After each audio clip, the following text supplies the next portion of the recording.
They sounded insane, ridiculous, even. A soldier's wild dream. A painter's hallucination. A strange voice in the radio static. But as World War II unfolded, these eerie predictions turned out to be terrifyingly real. From secret prophecies scribbled in bunkers to warnings that came from beyond reason, these 5 stories were dismissed at first, until history proved them right. What if the future was whispered, and no one listened? Prepare yourself for the 5 World War II warnings that sounded crazy, until they happened. In the cold winter of 1939, just months before Europe would collapse fully into the horrors of World War II, a young British private named Harold Fenwick wrote a peculiar letter home to his sister in Derbyshire. He was stationed near Lille in northern France, part of the British Expeditionary Force. Most of his letters were filled with the routine worries of a soldier: cold food, drills, and homesickness. But this one was different. It described a dream. A vivid, terrifying dream that haunted him for 3 nights in a row. "I was on a beach," he wrote. "But not one for holidays. It was gray, flat, and endless. The sky churned with smoke and I could hear planes. I wasn't alone, thousands of us, waiting. And then came the bombs. I remember a church steeple falling, and I felt like we were all just shadows." His sister, Margaret, thought little of it at the time. Soldiers dreamed of war. Of course they did. It was probably just nerves or some nightmare brought on by tales around the fire. She kept the letter in a drawer, along with others. It wouldn't be until a year later that the eerie details would send a chill through her bones. In May of 1940, Hitler launched a devastating blitzkrieg through the Low Countries and into France. The German war machine moved with frightening speed, encircling the Allied forces and pushing them toward the sea.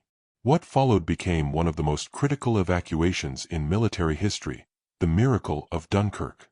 Over 330,000 Allied soldiers, surrounded and under constant air attack, were trapped on the beaches of Dunkirk, France. The call went out for civilian vessels to assist in the rescue. The nation held its breath. And Harold Fenwick was there, not just in the broader sense, but on the very stretch of beach he'd described months before. He would later recall in his diary. "The first bomb struck near a church. The steeple collapsed just like in my dream. The sand was filled with craters. Every time I closed my eyes, it felt like I'd seen it all before." Harold wasn't alone in his feeling of déjà vu. Other soldiers spoke quietly of seeing this in a dream, but none had put their visions into writing as Harold had. His original letter, dated December 1939, was sent to the BBC after the war. Analysts and historians debated its authenticity. Handwriting experts confirmed it was real, and the postmark aligned. But could a soldier really have predicted one of the most important turning points of the war? Some skeptics suggested that Harold's mind, like many under stress, had retroactively filled in the blanks. Others believed it was simply coincidence, dream symbolism twisted by real trauma. But Harold himself was never unsure.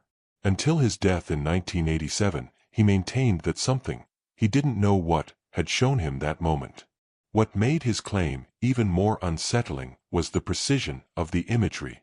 Not just bombs and beaches, which any soldier might imagine, but the exact layout of the town, the broken steeple, and a haunting phrase he claimed to hear in the dream: "You will walk into the sea but leave in the sky." It was this line that puzzled researchers most. Harold, in his own handwriting, had recorded it months before the evacuation. And during the Dunkirk mission, he was one of the thousands evacuated by Royal Air Force transport after being pulled from the beach. He was indeed airlifted, walking into the sea to board a rescue boat, then flown to safety from a nearby port. Margaret, his sister, shared the letter on television decades later, during a special on wartime prophecy and mystery. By then, Harold's story had faded into the archives of British folklore, an odd wartime anecdote more suited to ghost stories than history books. But she spoke with solemn conviction. Harold wasn't mad. He was steady, and he never said something unless he meant it. That dream haunted him. He didn't want to go to Dunkirk. He knew something was waiting there. And it was. After the war, Harold rarely spoke about his time on the beach. But he did keep one photograph on his mantle, a black and white shot of Dunkirk, post-evacuation. The shoreline was pockmarked with wreckage, boats splintered and half buried in sand, and in the background, barely visible, the remains of a crumbled church steeple. His daughter, born in 1948, said he told her once, softly, "We all fight our wars before they begin. Some just remember the battles sooner than others." In the decades since, Harold's letter has appeared in several books and documentaries exploring wartime mysteries. Yet it remains one of the few documented cases of a specific wartime vision being recorded before the events took place. Psychologists have debated whether Harold experienced a form of precognitive dreaming, a theory that has gained minor academic traction but remains controversial. Others argue that the phenomenon of mass premonitions is more common in times of great trauma and upheaval, where the subconscious mind senses things the waking world cannot explain. Regardless of how it's interpreted, Harold Fenwick's eerie foresight stands as a chilling reminder that sometimes, history echoes through time, in dreams, in shadows, and in the minds of men who walk into war not blindly, but guided by something unknown. In the winter of 1941, amidst the bitter cold and the tightening grip of German occupation, a woman in Warsaw whispered a prophecy that would later send chills through the offices of Allied intelligence. Her name was Elżbieta Różańska, though most people knew her by another name, the Widow of WWII. She was a medium, a spiritualist, and a rumored clairvoyant. People came to her in secret, hoping for contact with lost loved ones, answers from beyond, or, in the case of a certain woman named Christina Skarbek, something far more dangerous, knowledge of the future. Christina, already working as an agent for British intelligence under the codename Christine Granville, arrived at Elżbieta's candlelit flat under the pretense of seeking word from a fallen cousin. But her real purpose was to test the woman's abilities. MI6 had grown increasingly interested in using unconventional sources for wartime insights, especially ones embedded in occupied territories. The line between espionage and the occult had always been a shadowy one. What happened that night was recorded in Skarbek's encrypted field journal, later declassified in 1981. According to her notes, Elżbieta conducted a séance using a tattered photograph of Hitler taken from a German propaganda leaflet. Her hands trembled. She spoke in a whisper. And then, after a long silence, she delivered a message. The beast dies by his own hand in the fire. The wolf's lair becomes his tomb. The sky above Berlin will rain ash, and silence will follow him. At the time, Christina didn't know what to make of it. The beast was an obvious reference to Hitler, a term commonly used by Polish resistance fighters. But the rest? Metaphor, most likely. Yet she recorded the event carefully. The wolf's lair stood out. Hitler's secret military headquarters in East Prussia had only recently been constructed under that exact name, Wolfschanz. Over the next few years, the note remained buried in field reports, dismissed as a curiosity at best. Elżbieta herself was arrested by the Gestapo in 1943 and never heard from again. Some say she was executed in Pojak prison. Others claim she was forced into service, her talents twisted by the Nazis for their own ends. No definitive record of her fate survives. But the prophecy she spoke, once disregarded, took on a terrifying clarity as the war neared its end. By April 1945, Berlin was under siege. Soviet forces were closing in, artillery shells falling like thunder across the city. Inside the Führer bunker, beneath the crumbling Reich Chancellery, Adolf Hitler's world was disintegrating. He was pale, trembling, and increasingly delusional. On April 30th, he shot himself in the temple while his mistress-turned-wife, Eva Braun, took cyanide beside him. Their bodies were doused in petrol and burned in the open air. The room they died in, shielded deep underground, became their tomb.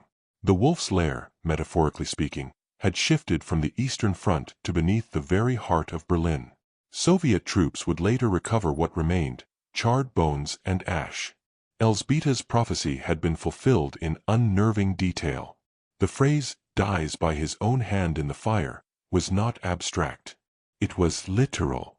And the sky above Berlin will rain ash matched the reality of a city engulfed in flames and smoke, its buildings reduced to rubble, its future buried beneath the charred skeleton of a failed empire. British intelligence, once skeptical, revisited the Skarbek report. An internal memo dated July 1945 described the medium's prediction as a case of significant interest, though it cautioned against jumping to conclusions. Skeptics argued the prophecy could have been interpreted in 100 ways. Fire, death, and downfall, all common in war. Yet the specific mention of the wolf's lair, and dies by his own hand, was difficult to ignore. What fascinated investigators further was that Elżbieta hadn't just offered a vague vision. She had been precise, even poetic.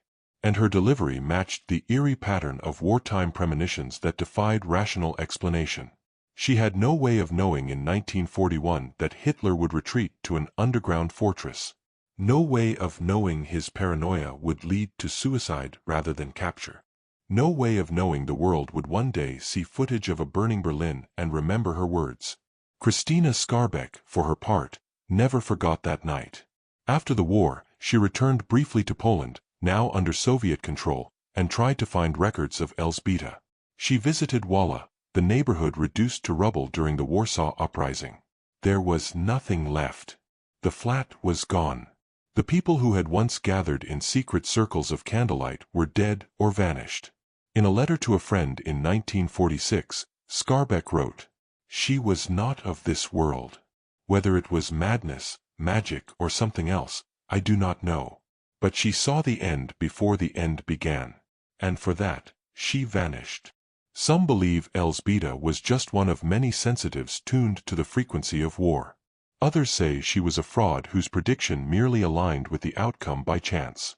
But believers in the paranormal continue to point to her séance as one of the most accurate wartime prophecies on record. Today, her name is largely forgotten outside of a few dusty intelligence archives and occult history forums. Yet her words echo with a power untouched by time. The beast dies by his own hand in the fire. Hiroshi in a quiet temple outside Kyoto, shrouded in mist and pine, a letter sat undisturbed in a wooden shrine box for over 80 years.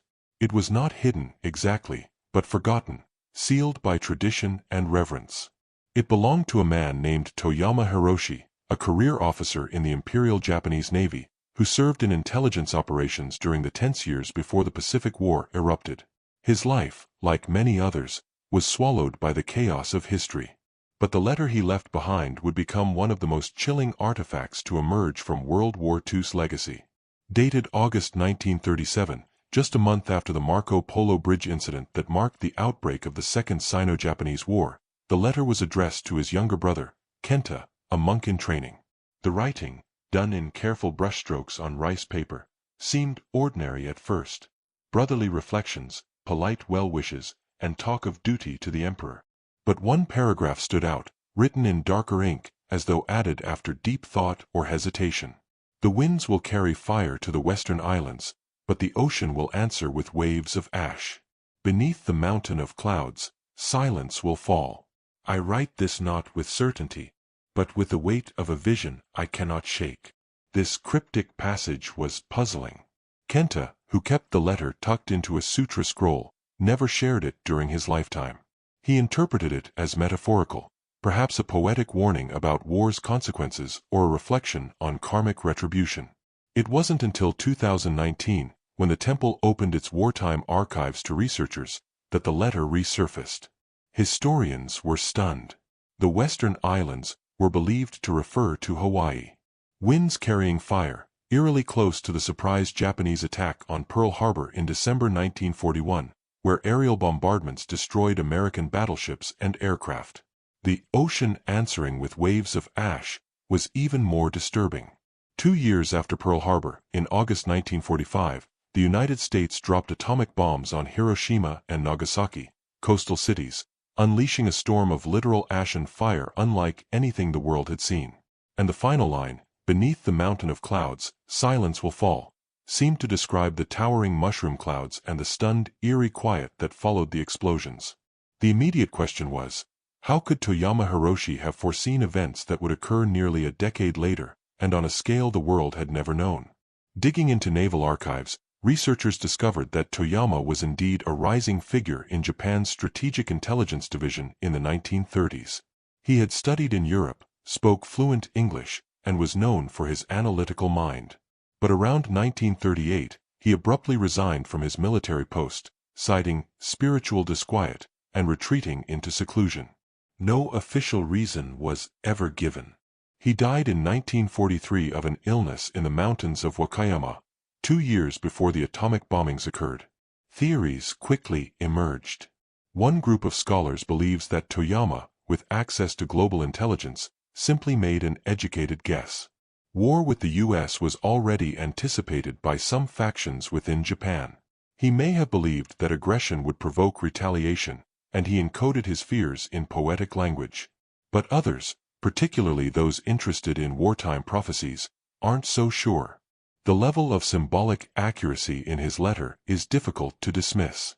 Fire from the sky, ash from the sea, a mountain of cloud, these are not terms common to military strategy.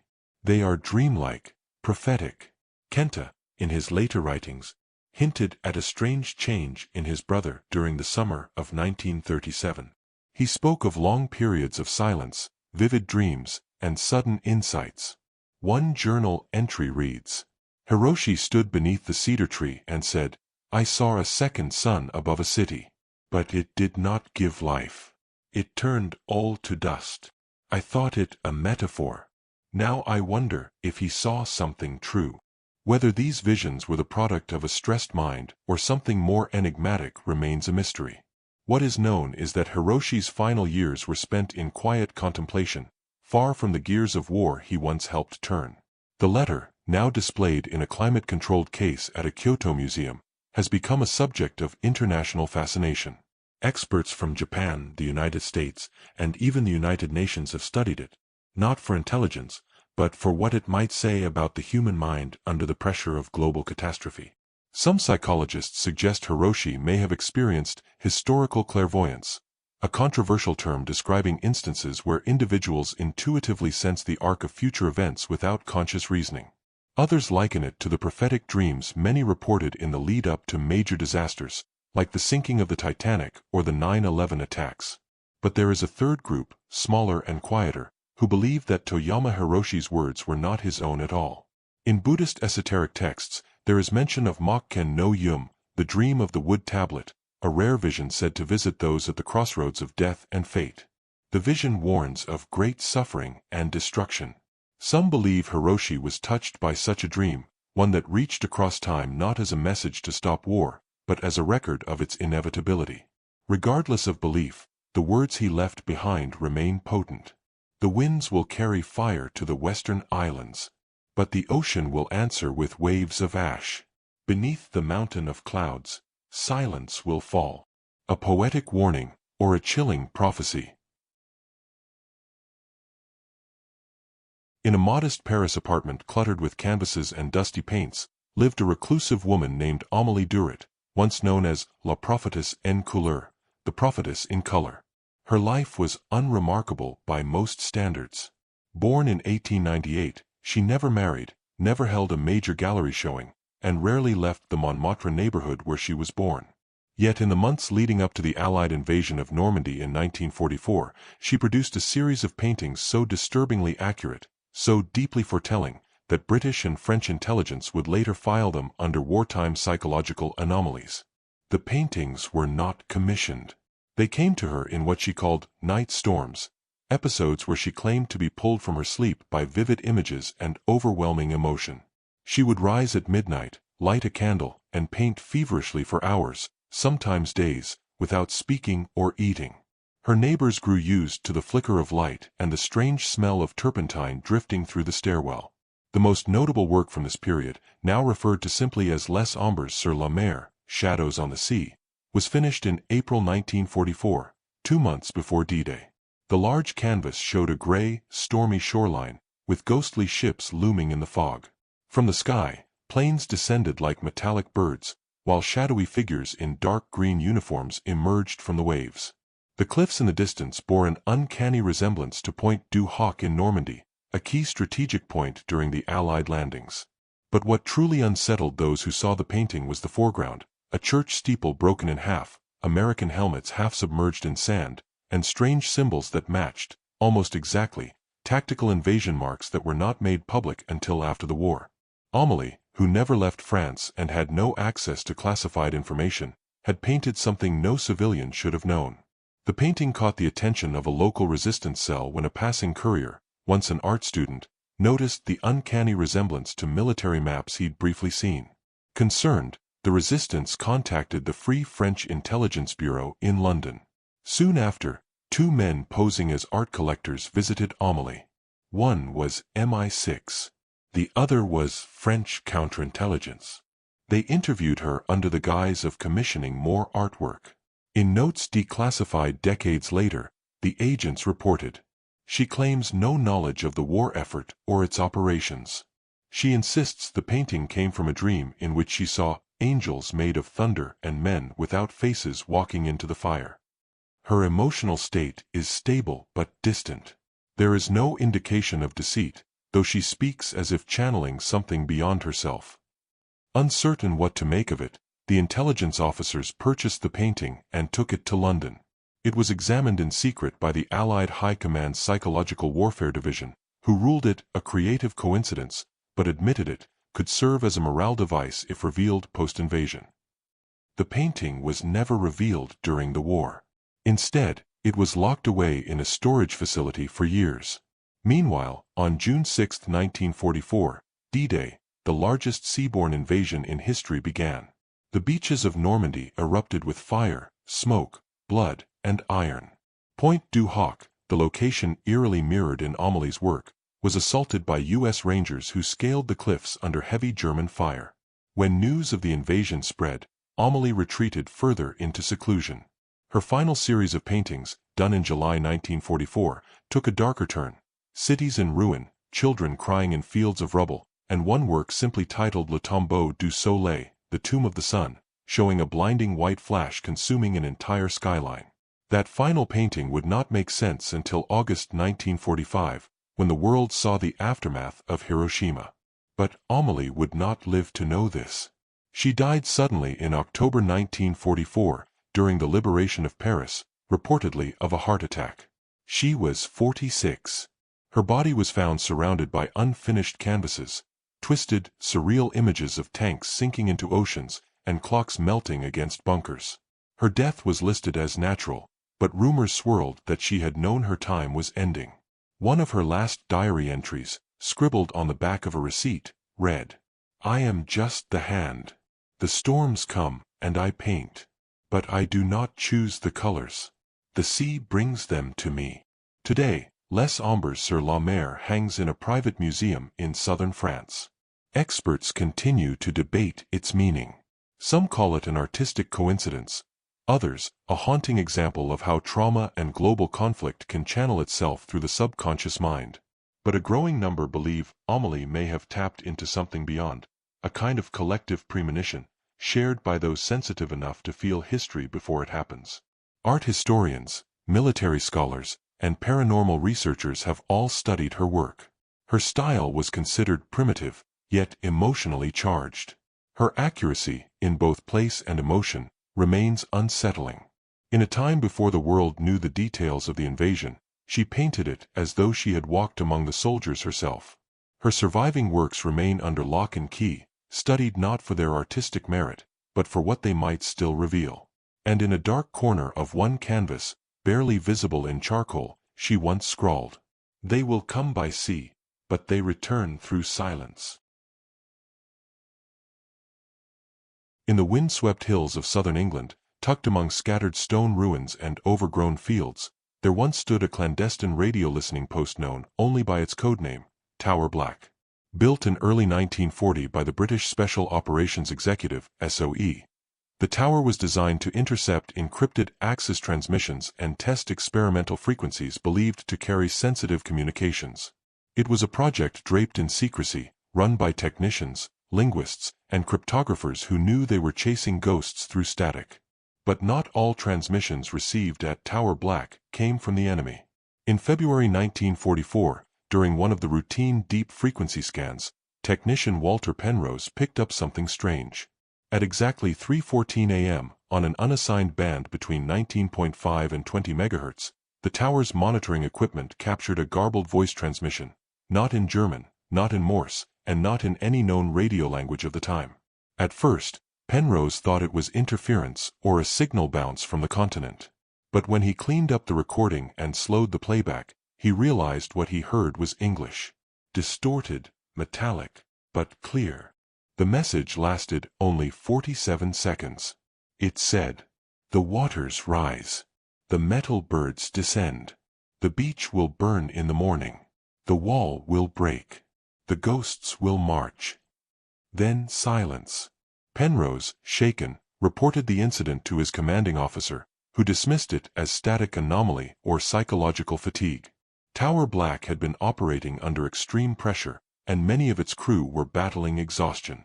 Still, Penrose insisted on logging the message.